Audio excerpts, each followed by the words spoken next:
guys, welcome to Thriving Nuggets YouTube channel with me, Anjoroge. In this channel, I share nuggets on how to thrive in your career and personal development. So when it comes to career, I have an inclination towards the legal career because that's the career that I know more of. And as I always say in this channel, the views that I express here are not representative of any organization. They are my own personal views, and those views of my guests are their own personal views, and the nuggets that we share here are based on personal experiences for my guests and also for myself. And so feel free to adapt them to your own specific context, and you can get a nugget here or there that you can actually use. Whatever we say here is in no way prescriptive.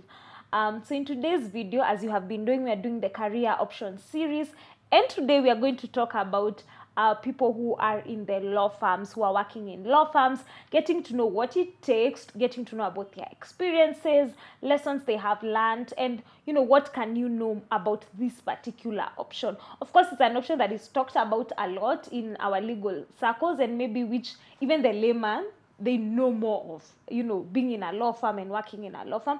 But it's great to get experience or perspective from my guests who have been working in the law firm. And I have two guests with me who are going to share more about that, and I'm going to let them introduce themselves.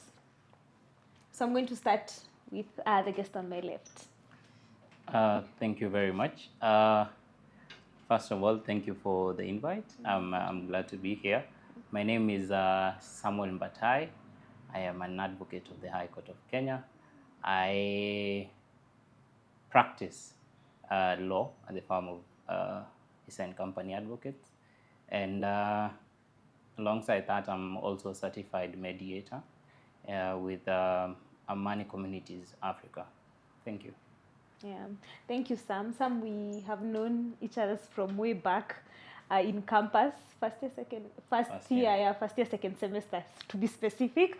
And it's a pleasure to have you here. Thank you. My guest to my right. Thank you, Anne. Yeah. My name is Michael Chege, an advocate of the High Court, a legal practitioner, and a certified mediator. I'm happy to be here. Thank you for the invite, and I look forward to giving insight. Yeah, thank you too for coming. I really appreciate you taking the time to come from your busy schedules to actually come here and engage with us on this, and even as a way to pay forward to the next, let me call it generation and be old, but the next generation of upcoming lawyers. So I'll start with both of you. We can start with Michael or Sam, whoever will go first, but I want to know, when you think about your career journey or your career trajectory when you started, as you were going into law school, did you have an idea, I want to work in the law firm? Or is it something that came with time? Or how has that changed or not changed over the years as it has gone? So maybe we can start with you, Michael, even explaining why the law even in the first place. Yeah, I think as I was winding up my secondary studies, I knew that's the field I wanted to jump straight into. Of course, as a kid, everyone has a bias towards practicing medicine, being a pilot. So from the get-go, I knew that I wanted to become a lawyer. Of course, I didn't narrow down the field. When I started my university or my college, I didn't narrow down the field to litigation or to practicing in a law firm. I think when you go in, just as you've said, everyone, when you tell them I'm practicing law or I'm studying law, the first thing is nikishikwa nitakutafuta. That's what everyone thinks about. But in the back of my mind, I knew I wanted to just work in the NGO field, do something in the NGO world, something in the international community. I think this desire was amplified when I got to my fourth year in campus, and now is taking more. When you start doing the selective courses, I think now everything was geared towards human rights, international law. So it did come as a surprise. I wouldn't say a surprise. It just it was just one of those things that happened naturally. Yeah. I was looking for space now in the employment field. I jumped into it, and I can say so far I'm liking it. Working in a law firm has been a good experience so far. Yeah, and as you work in the law firm, is it like what areas are you most like, do you do more, or is it all areas of law? Because one of the questions people normally have is, when you become a lawyer, do you know everything, or do you like practice everything, or is it specific? So what would you say like are the areas of law that you practice? I majorly work in the litigation department of the firm. So we do have a commercial and a litigation department. Once in a while, I do find myself helping out with the commercial department, but very limited. Maybe when it's an issue that's intertwined or something that will lead up into litigation. But I have a bias towards practicing in litigation. Do I have a specific, when you keep narrowing it down, I don't think now there's a specific area of litigation that you can say as a practitioner, I only handle commercial litigation or I only handle land disputes. I think as a litigator, you have to broaden your perspective in terms of looking at, I might not have a lot of knowledge in this specific area of the law, but once you're approached by a client, you try and build that knowledge, as opposed to saying, I've closed myself to this area of the law, or I've closed myself to this practice of the law, and so I can't take any briefs in this area. So we try to broaden our perspective as much as we can, because that's essentially when you are when you're a student, you can decide, this is what I'll learn and this is what I'll close myself into. You have to expose yourself to all the different areas, the different units, and so you build a general knowledge of everything. So it's the same thing when a client walks in and they tell you, I have a dispute that is centered around land. You might not have the know-how, but you have to build it. The procedure is always the same. That's the good thing. You'll never see a change in procedure. So it's just building the knowledge. And I think as a practitioner, you just need to take the time and to have the intention to build the knowledge, and it just helps you even going forward to take up more work.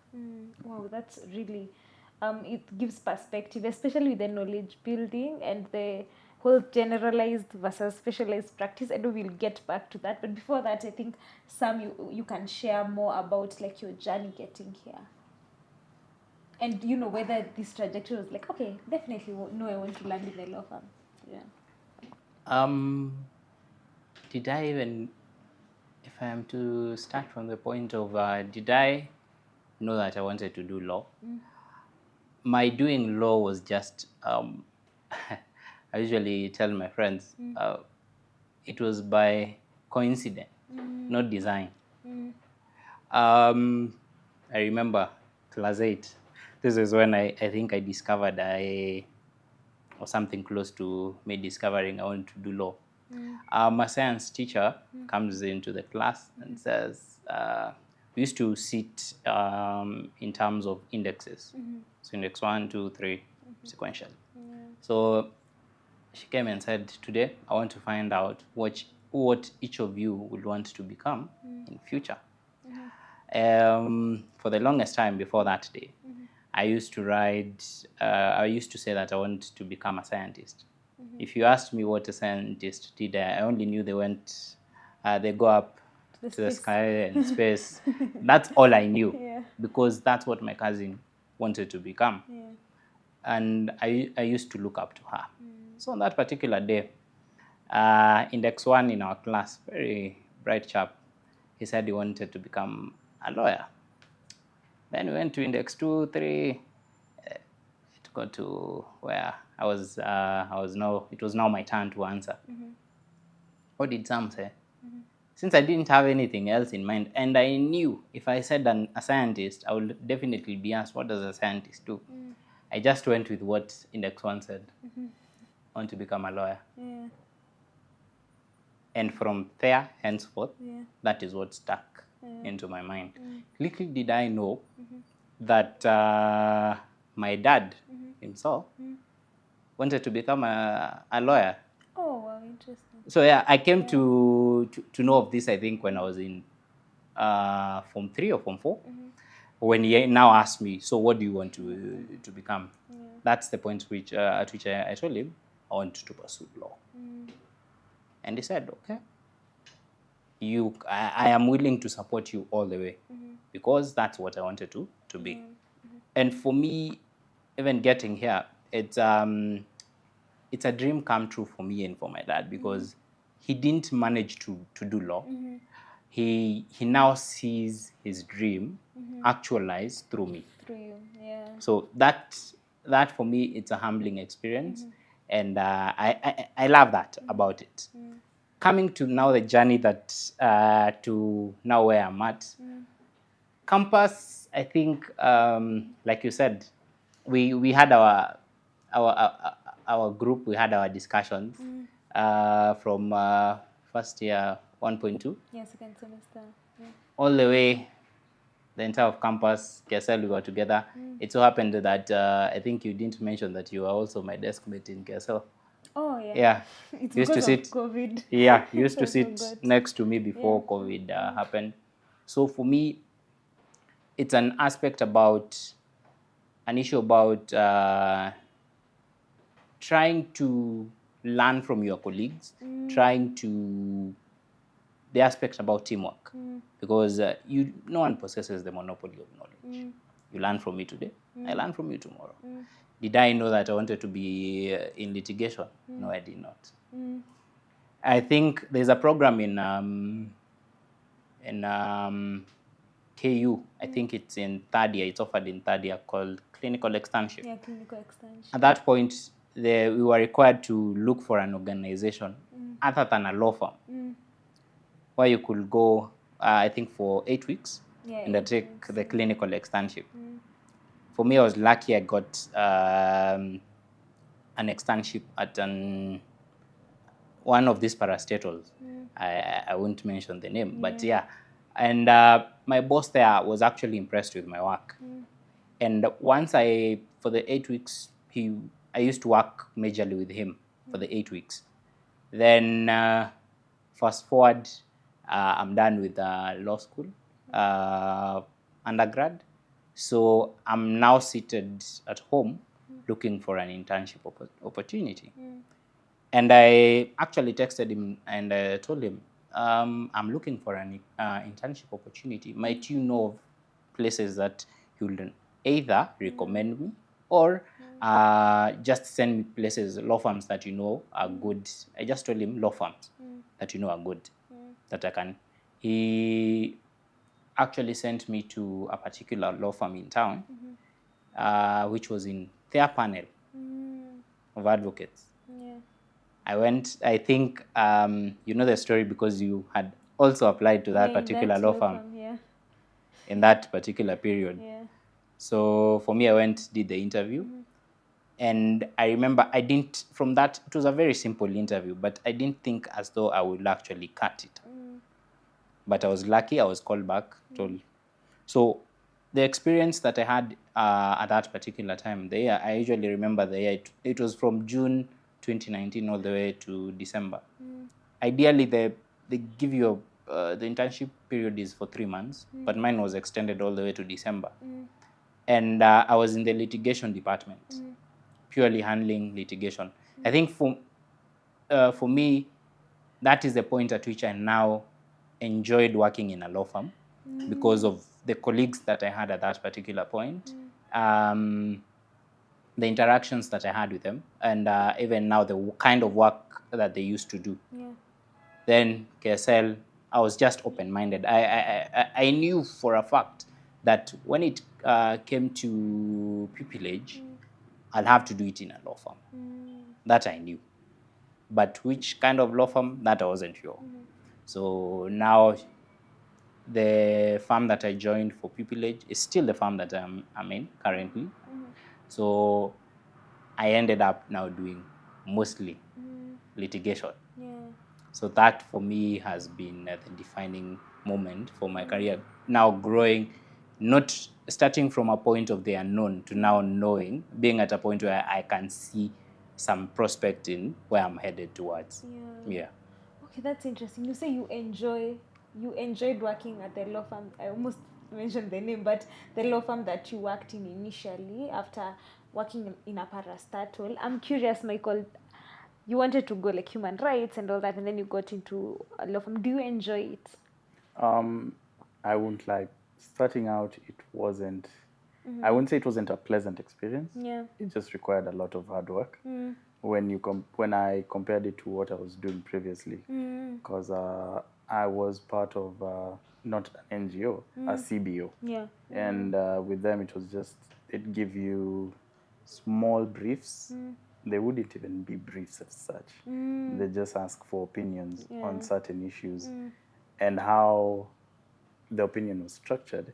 It was so it didn't have a form. You would start with this is the issue, this is what I found, and they'd accept it as it is, as raw as it was. Yeah. So now stepping into a law firm, there was a lot more that was required. I moved from being from actually reading the law to being able to applying the law. And I think at that point, that's when I could see the struggle. I could see I was struggling. But I think that what I just decided I need to do is now shift gears and put in the work now. Yeah. Because you know the law. So just apply the law Apply now. the law. So starting out, it wasn't the most pleasant experience. Looking at where I am now, I'd wake up every day and I'd never say, of course, you have the Monday blues, but I'm always happy to go to work. I'm never in a place where I'm saying I'm not enjoying what I'm doing here. So it has been a good experience thus far.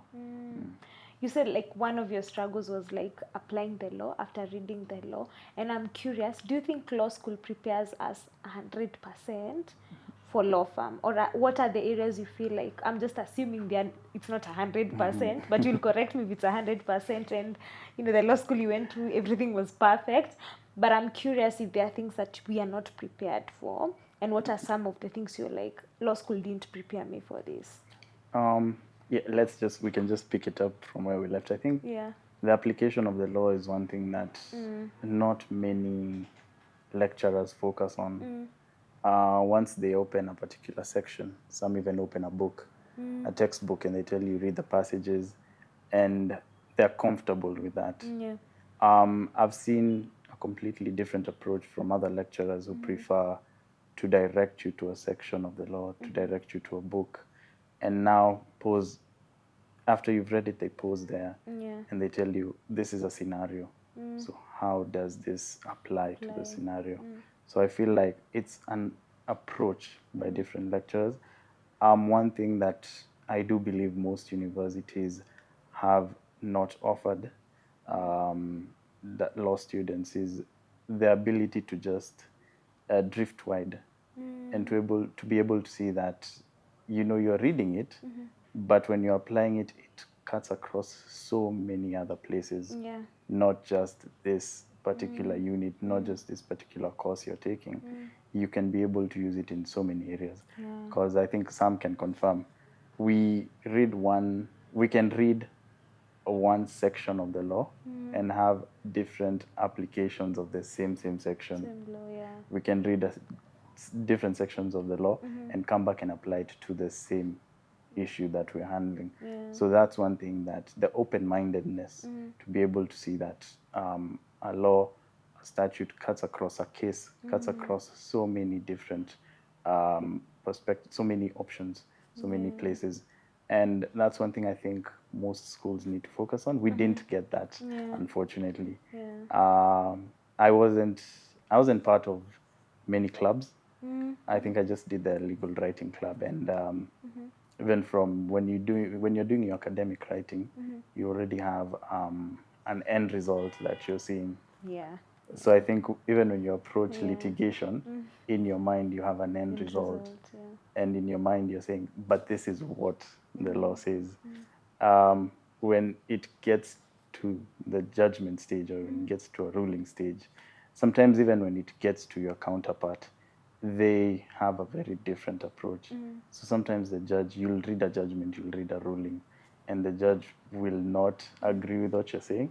So then you come back, and the directness that you thought existed with the law becomes a bit murky for you. So now you just have to open your mind to be able to see all the different aspects of the law. Yeah, oh, that's interesting. And when you talked about like the way you can read a law and this different interpretation, sometimes I wonder, but this is my bias, but sometimes I wonder, like, I feel like litigation lawyers, this is my personal opinion, as I said, but I feel like litigation lawyers love loopholes. And then for people who are like the space I'm in, like we want to seal all the loopholes, especially if it's like on the other side, like maybe it's going to affect communities or something like that. I don't know. Do you get the thrill of a loophole? Personally, like when I used to be in a law firm and I see a loophole, like it used to excite me in the law. But yeah, I don't know. You can. It's just a yes or no answer. It's just something that has come to mind as you speak. Well, picking up from that, yeah, we do love loopholes if it's on your side. Yeah. No one loves a loophole when they are the ones on the receiving end, where you're the one that is going to actually need to do double research. You will be forced to now go to the Halsbury laws of England, where you now, you find there are instances or scenarios where the law, as people will say, quote unquote, straightforward. The law isn't straightforward. And I remember in campus, someone used to say this, and not even someone, I think, said that right out. Someone said this. The law is what the judge ate for breakfast. Yeah, I've heard that. You've heard that. Yeah. The law is what the judge ate for breakfast. You might think that it's a clear cut. The same way, for example, if I can use this. Right now we are arguing about Article 37 of what the right to picket and the like, what it provides for. But our interpretation as citizens, and the interpretation that the police officers and they have, and what the judge or the magistrate has will vary. That's the reality that is there. The law is not what is written on paper, black and white. It's how you apply the law. You've talked about loopholes. Someone will now look at that Article 37, of course, one faction of this tripartite relationship, and will say, Article 37 actually requires you to seek permission. Us who want to protest will be saying, Article 37 does not require you to seek any permission. You just have to inform, and in good time. Yeah. The judge will now sit down, look at both arguments and the provisions of the law, and he will come up with a ruling or a judgment which will be unfavorable to one side. Right? Yeah. Where you'll find he or she will apply the law based on what he thinks is the correct position. Yeah. So that justifies the argument that the law is what the judge ate for breakfast. Right? Yeah. Secondly, the law, no client, or it's usually said that a good advocate is the one that knows where to find the law, not who knows the law. Because the law is dynamic, it's fluid, it's going to change. Yeah. Today, right now, we are having a discussion about amendments of some, for example, the Land Registration Act, where we are talking about amending such kind of laws. So the advocate that has been in practice, for example, from maybe 1990s, there is a law that they have known all that time to now. There's an advocate who's going to be admitted this coming July. What they know, they will find at that point is different from what was there. So is it that you need to know the law as it is, or where to find it? My view is you need to know where to find it. And this is what law schools don't teach you. Law schools want you to give out what you found in the book. They'll tell you, go look at the essentials of a contract. You'll go look at offer, acceptance, and the likes, and you'll simply read the book. But what if there's a new aspect that is introduced to that? Yeah. Where can you find that information? For me, I usually say, I felt bad. I remember the first case I worked on, where I'm currently working as a pupil. As a pupil, you're still a student at that point. And we were given some, of course, I was given submissions to do.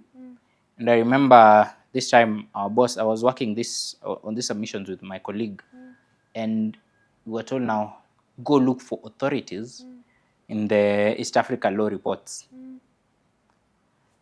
You were there, you were wondering what is a East Africa law report. For me, I didn't know what it was. Yet, now he actually, I think, he noticed. And he decided to ask, do you know where to find that? The lady said no. For me, I equally said, no, I don't know where those, I don't even know what you're talking about. And he told us, let me show you. We went, took out the index, because there's a consolidated index and there's another index, and showed us, if you want to find an issue that touches on this and this, or a case on this and this, go to this index, you'll find nini nini and the likes. That was the first time I had touched that.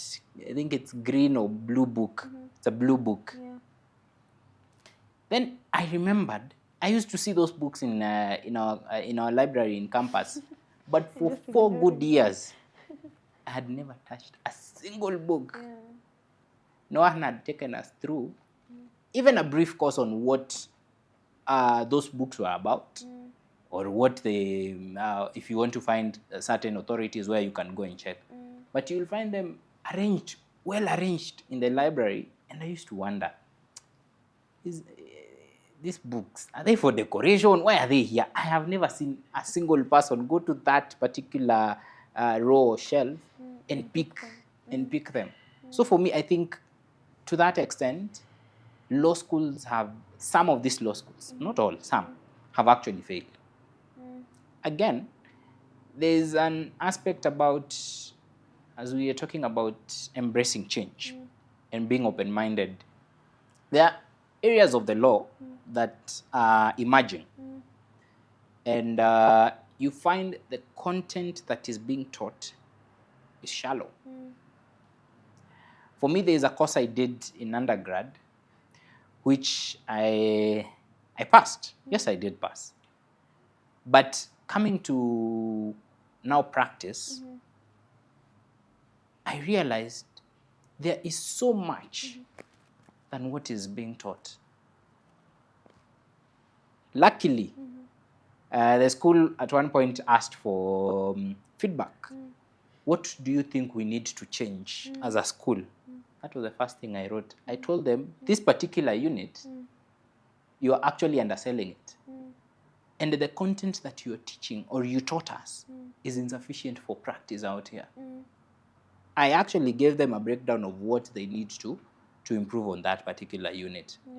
If they do, well and good. If they don't, then it's a disservice to an upcoming student, an upcoming advocate, and the law student that is there. Because what we now give out as an advocate, that is, quote unquote, what some of the advocates like calling half-baked advocates. Yeah, that's interesting. And I see like how, like, when it comes to when you are taught, and I was just thinking as you were speaking, when you're told, like, I've given you the power to read and write, I don't know if they mean like we've just given you basic knowledge, go ahead and learn more about it, because there are things you're like, I didn't see this in law school. But of course, I know there's value in some things like we wouldn't have ordinarily known, but there's the practical element. And I think one of the things, there has been a discussion, like even in Kenya School of Law, like, should we have like things like, you see, the pupillage bit be like the bigger chunk of Kenya School of Law, as opposed to trying to learn all these things to cram them. And in practice, I doubt you guys have to cram all the provisions. You refer a lot, like, okay, there are those, maybe it's just by heart, but you refer a lot. So whether practicality should be given like the sort of like the priority, and not necessarily like the theoretical work. although theory maybe would work for someone who's in another space, perhaps if they are in academia or something of that sort. And yeah, so I'm just curious, even in terms of challenges that you have over, some of them may be associated by the fact that there are things you are not prepared for, but some may be just general challenges that you face, like being in a law firm practice, and some of them that you're like, hey, I wish someone told me. Yes, there's something you've touched on in relation to the discussion about whether pupillage should be given more priority or have more time while at the Kenya School of Law than the theoretical bit of it. I actually tend to agree because pupillage is given 6 months, Yeah. while the theoretical bit is a year, in which in this 1 year, some of these units, you've actually learned them in undergrad. Yeah. And once you come out here in practice, you're told, I remember this is what my employer told me, first day, we appreciate that you've learned, you know the law. You think you know the law. Yeah, you think you know. Yeah. You think you know the law. We appreciate that. But out here it's different. What you actually thought you knew, just leave it out there. It's different. How you apply, what we need to see is your application of the law. Yeah. And using the example of my firm, we don't, even when they're doing interviews, they'll tell you, we don't pick the smartest in terms of your knowledge of this section, this section. Of course, they look at that, but how do you apply the law that you know to a scenario? And that's why, for us, all the interviews that are done, you're given scenario-based questions. You're not asked what does section this of the Land Act ask. No. You're given, at times you might even be given a scenario that is playing out in court to see how will you look at it, how will you approach it. And with that, they now are able to gauge whether this is someone who can apply their mind to a situation and not just being confined to this is what the section says. You cannot look at it in any other way. That is not what at least a litigator is supposed to be. Because there's now, of course, there's the aspect about we have the people who do commercial, the conveyancing. It's different for them, but for a litigator, it's slightly different. So in terms of what is it called? The challenges. The challenges, yes. Sorry. In terms of the challenges, something that no one will ever tell you is your word will not always take the day. No matter how right you are or you think you are. It will not. And more so if you're working under someone, you have to be prepared and open to the idea that as long as they're the ones signing off on your work, it will be their way or no other way. Because you might craft a very well-reasoned submissions and the like, and it comes to them and they have a totally different approach. So there are two things. Either you decide to become an advocate and file your submissions without their approval, or them now doing it their way. So here, it's an issue about you now approaching them. I think you usually do this at the preliminary stages when the brief comes and you discuss the approach that you want to take and the likes. So you discuss, even when you're doing submissions, maybe this is usually a disadvantage because for submissions, they will want to see you applying your mind. So it's the end product that they'll get to see. So you might have done, you'll invest your time and energy in doing submissions, then wakuja wakwambia, no, this is not the approach that I want us to take. Let's take a different approach. Again, so that's number one. Being open to the challenges that you not always have it your way. Secondly, and this is people might not agree with me, there's nothing like work-life balance. And I think there's a lady that appeared before, I think it's the Cleaning Airwaves, and she said, there's nothing like work-life balance. What is there is, at that particular moment, what is important to you. That is what you prioritize. If today, for example, my workload is less, then let me go out and meet my friends.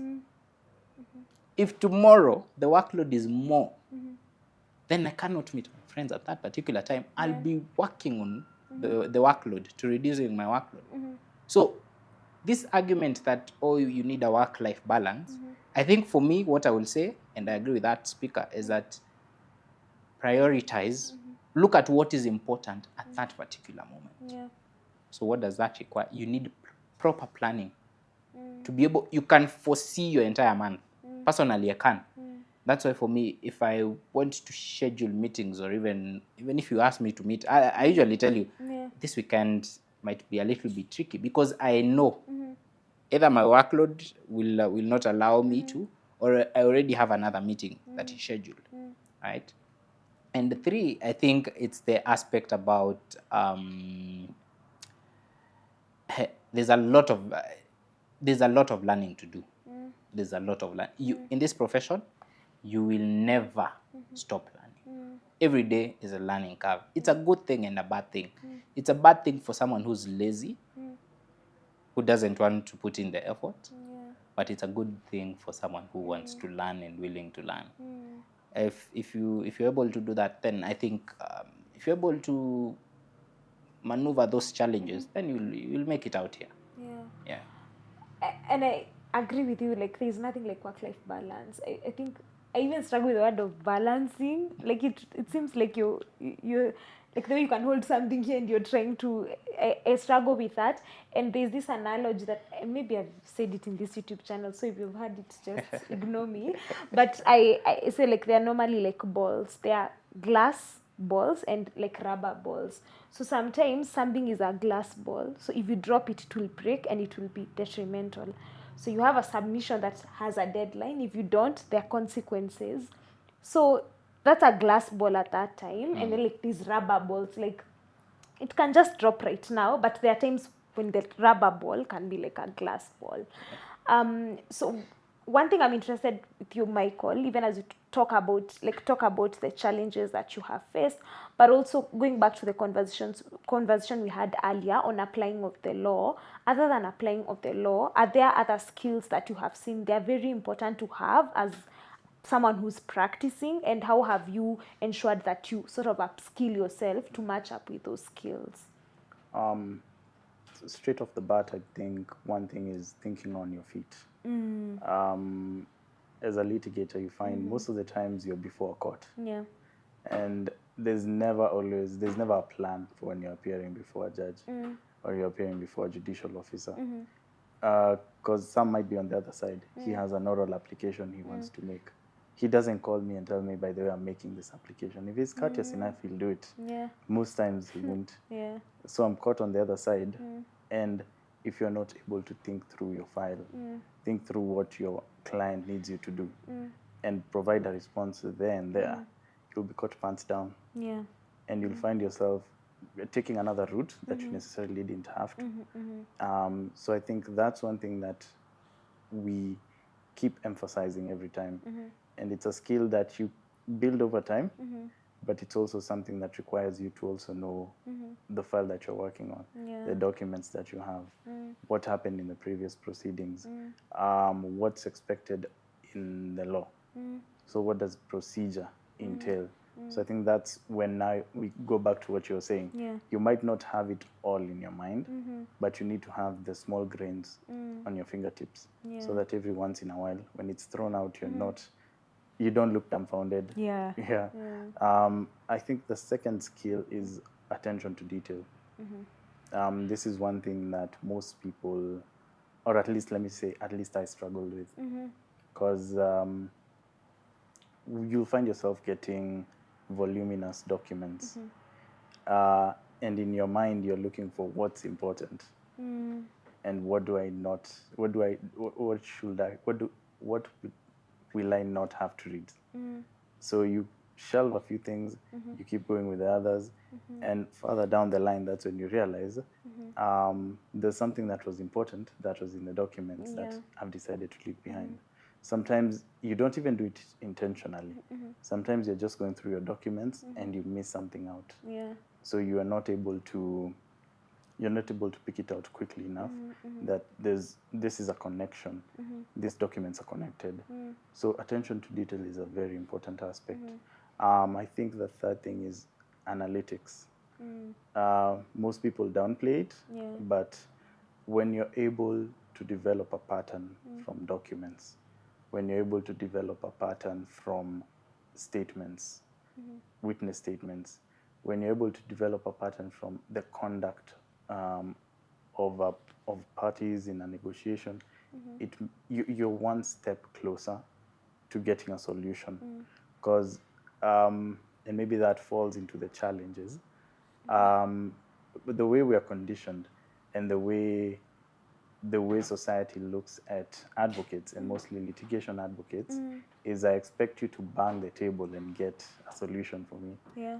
But that's not what we do.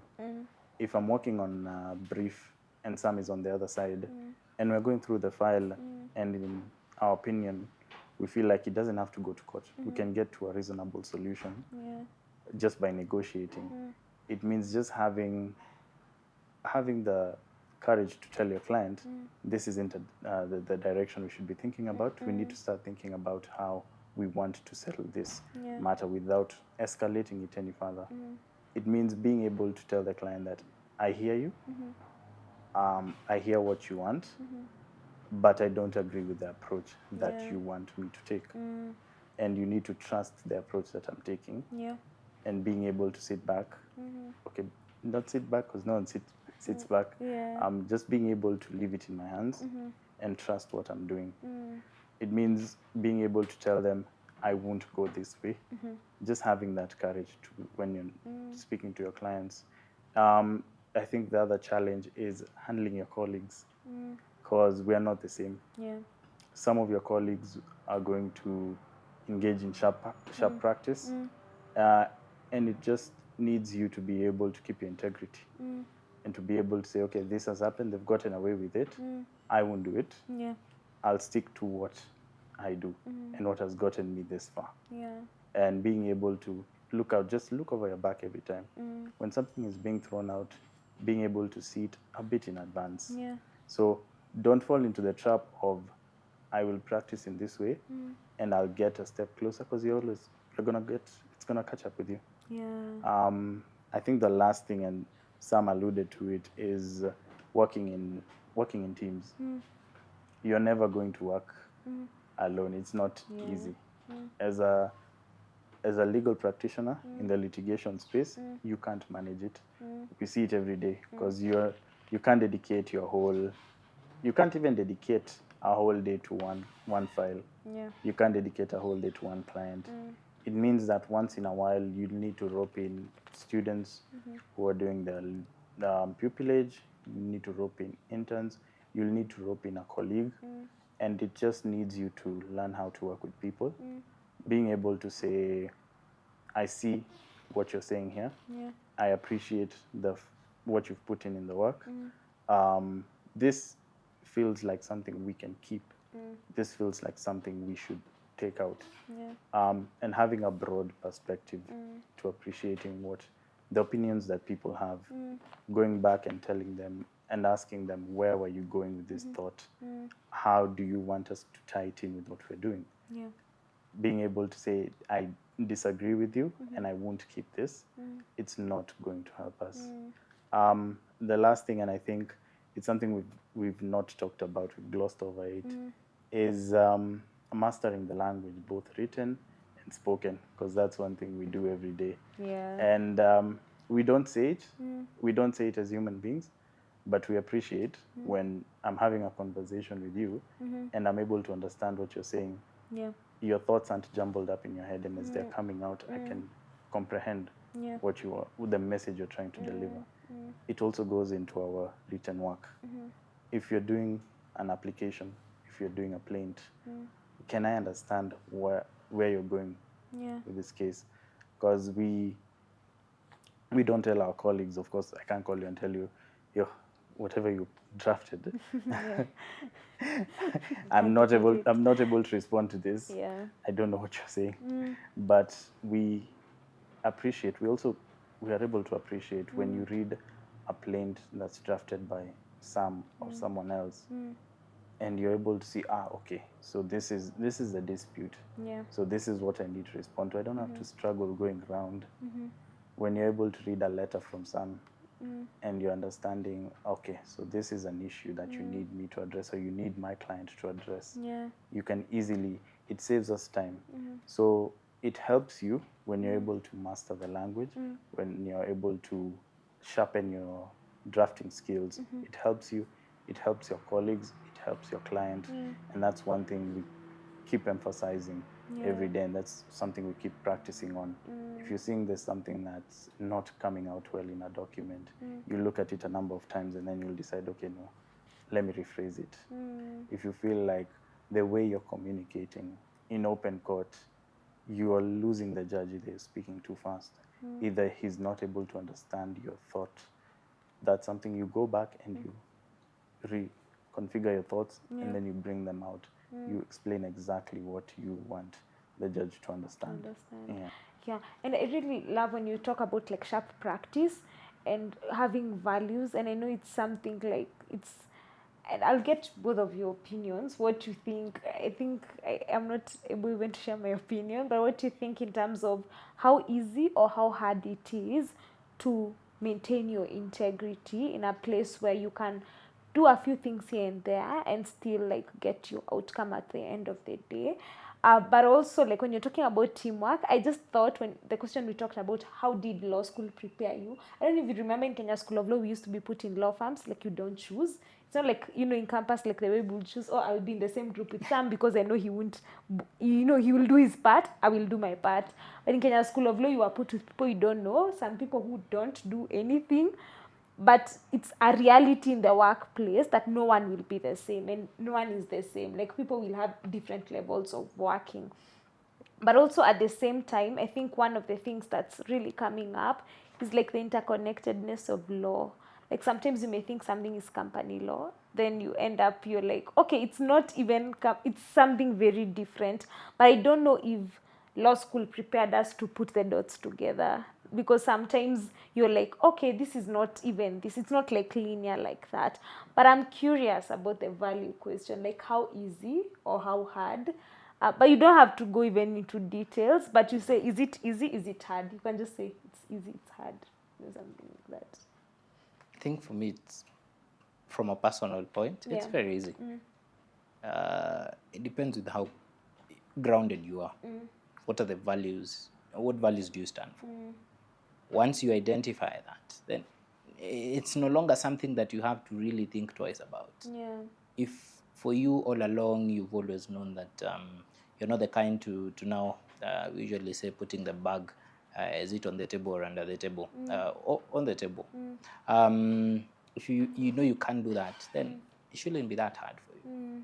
So for me, personally, it's easy. I know for some people they struggle, but I don't get why they should be struggling. But yeah, I think it could be like a grounding thing, like what grounds you, what your values and how strong they are. I think for some people maybe there's something shaky over there. How about you? Is it easy? Is it hard? I think it's well, I just want to say it starts from the small things, because when you're young in the profession, there are certain situations you'll never find yourself facing, ethical situations that you'll never find yourself facing. Of course, there are the situations that you face every day. For example, you've drafted a document, you didn't serve it. What's your reaction? Do you admit that I missed the gap here, and I will reserve the document when we appear in court? Am I able to take accountability for my actions? So if today something as small as saying I didn't serve the document and I apologize to my colleague, I'll make sure I serve it before close of business. If Sam is not in court and I get the date and I decide not to serve, if something as small as that, if you can't put yourself, if you can't be accountable for such actions, it means even as you grow in the profession, your values will always be shady. Yeah. You'll always have shady values. You won't be able to deal with these big situations that Sam is talking about. Yeah. So personally, I think it starts where are you now? Are you able to change the values you've already enshrined in yourself? If you're able to change that, then it means going forward it should be easy for you. Yeah. The other thing is who's your who's your pupil master, or who do you look up to? Yeah. What practice? What's their practice? If your pupil master was someone who was used to using underhand tactics to get what he wants, it means it transmits to you. Yeah. You do the same things unless you're able to break that cycle. Yeah. Because that's what you're taught. If your pupil master was someone who didn't have courtesy with his practice, it means you won't have courtesy in your practice because that's what you've learned. So I think it's a rewiring that you need to look at every time when you're dealing with your mentors, your pupil masters. You need to rewire yourself if there's something you don't like. Yeah. And it happens to the best of us because you will have a good pupil master who has proper trial advocacy skills. So you pick that up, but when ethically he's not giving you proper ethical or proper ethical class, then drop that. Yeah. I think, yeah, as you said, I think as you're saying about pupil master, it really makes a lot of sense. I know there's a cost to standing up and saying, no, I'm not going to do this. I know there's a cost to it, and I see how that may make someone just go to a particular route. But one thing I'm hearing, especially with the applying the law thing, and I'm going to go back to that, is like, I think that's why it's called law firm practice, because it's like practice makes perfect. I don't know if I think that's the case. Like it's a form of practice. So even as we think about like wrapping up, one of the things I would really love to know, what does like a typical week look like? I know you both like work in almost the same area, so there's a possibility that a typical week looks the same. So I don't know who would like to take what a typical week looks like in law firm. Well, typical week.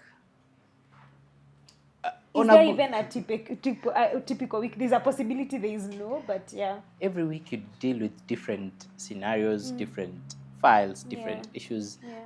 There are weeks that you'll be putting out fires. There are weeks that they'll be relaxed. But the basic or the constants are you appearing for courts, trying to either for mentions, hearing, directions, but court is the constant. For a litigator, court is it. You cannot say that you're a litigator and you've never appeared before a court. It doesn't matter whether it's the magistrate's court or the Supreme Court. And you get better with time. Yeah. That's why, like you've said, practice. Yeah. Your first court appearance, I remember mine. Mine was, I think, I was tensed. When I was admitted, I think the next day is when I addressed court. I was tensed. But in the middle of me addressing court, I think I found my composure. And that was it. And let no one lie to you that you won't be tensed even 20 years from practice. There are courts that you appear before, and also the superior courts, Court of Appeal and Supreme Court. Those are courts that even people that have practiced in those courts for 20 years, 30 years, they're still frightened because a single mishap, and that's it. So we, you just get to, with time, you get to become better. But in terms of a week, there are days that you will have good days. There are days that you will. I think for me, I can say this: there are weeks or days that you will operate on a 3-hour sleep at most, because either you're leaving the office at wee hours of the night, or there's just something. And there are people who have a different argument about that. There are people who are saying you're being exploited. And also, there are people who are saying now you're doing service to you are attending, because it's not an everyday practice. For those instances that arise, then you have to show up. It doesn't mean that you as an, we look at it because most people who say that, they look at it from the perspective that it's your employer taking advantage of you. Yeah. But now put yourself in the employer's shoes. If you're an employer, you get a brief that has time. And the thing about litigation, timelines is everything. Yeah. You need to know the timelines from the top of your head, and they need to be on your fingertips. How long do you need to file a notice of appeal, a record of appeal? Those things will mess you up, right? Yeah. So if you're operating on a timeline, what does that mean? Should you go home at, maybe you're used to going home at 5, and you've received a brief that maybe tomorrow is the deadline, or you'll have to burn the midnight oil, Yeah. right? Yeah. It depends. For those people who are night owls, and for those who are early morning people like myself, you just need to find a way to make it work. Yes, that's what I'll say. Wow. So I would like you to use that camera and say, like, what would you like based on, and it could also be something that you feel like, oh, I didn't say this and I wanted to say this, but what would you tell like a law student, a prospective law student who's thinking about taking this, like the law firm route, or who's going to do that by pupillage? Sometimes it's by fire, by force, you have to do it in pupillage. So what would you tell that person? And any other thing that you feel like I really needed to say this. Yeah. I think first of all, don't buy into the movies, don't buy into the TV series. The practice litigation. First, no, it is fun. It's fun, and every day you handle something different. Every day you learn, and that keeps you going. It keeps you going in practice. But don't buy into the whole you'll wake up tomorrow and you'll have a solution at hand. You'll wake up tomorrow, you'll need to pace around the courtroom. That's not how it works. Sometimes some briefs are handled with correspondence. I write a letter to my colleague, he writes back, and we find a solution. We don't go to court. Tomorrow, I'll find another brief where I have to be in court, where I have to think on my feet, where I have to look for a solution, and it might take me weeks before I find the angle that I want to use in court. So don't buy into there's always a solution. Sometimes there's never a solution, and you have to mitigate. So that's the first thing. Keep your mind open. In this practice, when a brief falls on your laps, it necessarily won't be something you've done every day. It might be something that you've never seen before. It means keep accessing information every day. That's why every day when I wake up, the first thing I want to do is see what's going on in the country, what's developing, what's changed, what law has been passed, what's the implication, what policy has been introduced, what implication will it have? Because you might be the person that they will look for, that a prospective client will look for and want help with. So keep your mind open, keep interacting with your resources, whether it's the news, whether it's the dailies, whether it's a new statute. Thirdly, we never stop reading. Every day is an opportunity to open a new book. Every day is an opportunity to turn to a new statute. Every day is an opportunity to have to read a new case. So keep yourself informed, keep yourself on track, and we look forward to seeing you in this side of the practice. I think that's all from me, Anne. Yeah, thank you so much, Michael, and yeah, to you, Samuel.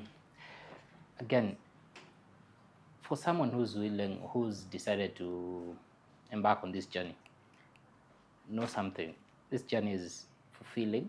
It's not always going to be rosy. It's going to have its up and downs. But at the end of the day, what motivated you to do or to undertake the course is what is going to take you through to the other side. That's why, for me, I usually say you really need to be grounded from day one. And it reminds me what my conveyancing lecturer used to say. It never goes wrong. It starts wrong. So from your day one, what do you stand for? What do you believe in? What do you want to become? That will help you separate yourself from some of your colleagues who, of course, we know the image about the legal profession has been tainted by some of our colleagues. Some of them have made people have very negative things to say about the profession. For you, you have an opportunity to start and be the change that you want to see. You have an opportunity to change the narrative from the fact that lawyers are associated with stealing clients' money or failing to update the client, for example, to being the advocate that actually makes a difference, an advocate that informs the client on the outcome of the case, an advocate that is accountable to his client or her client on the activities or the proceedings of his or her case. So take this opportunity as you go through your journey to really think through, what impact do I want to make out there? Secondly, let no one ever tell you that you can't make it. People out here will tell you law is hard. It's only for the chosen few. But for me, I usually say law isn't hard. It's just the interest that you have. How much effort do you want to put into this thing? And if you know it's your parent who wants you to do this particular profession, I have bad news for you. Please don't do it. Please look for something that you have passion to do. Otherwise, you'll get to third year when things get difficult and you'll find yourself dropping out. Please, if you really want to do this, embark on the journey, but don't do it so that you can be able to please your friends or your parents. Be true to yourself. And I think, like my colleagues have said, we can't wait to see a new breed or a new generation of and a new crop of advocates who stand for the truth and advance their client's case in the most legal and the most what is it called, in the most fulfilling way. So we can't wait to see you on this other side, and all the best. Thank you. So thank you so much, Michael and Samuel, for coming. Thank you for pouring your wisdom to us and to our audience today. I know it is very valuable. I know that even some perspectives that have changed even for me, even like listening to you. And I really hope you, as the audience, this was insightful, that you have learned a nugget here and there. And in case you have any further questions for Michael or Samuel, feel free to drop a comment down below or DM me in case you're like, okay, I want to, ask this question privately. So njorogean.ke, or email me on info@njorogean.co.ke. And if the questions are a lot at the end of this series, perhaps we'll figure a way how we can answer these questions together. So thank you so much for watching this video, and share this video. Share this video with anyone you think would really benefit from this particular content. Also subscribe if this is content that resonates with you, and like this video. And until next time, bye bye.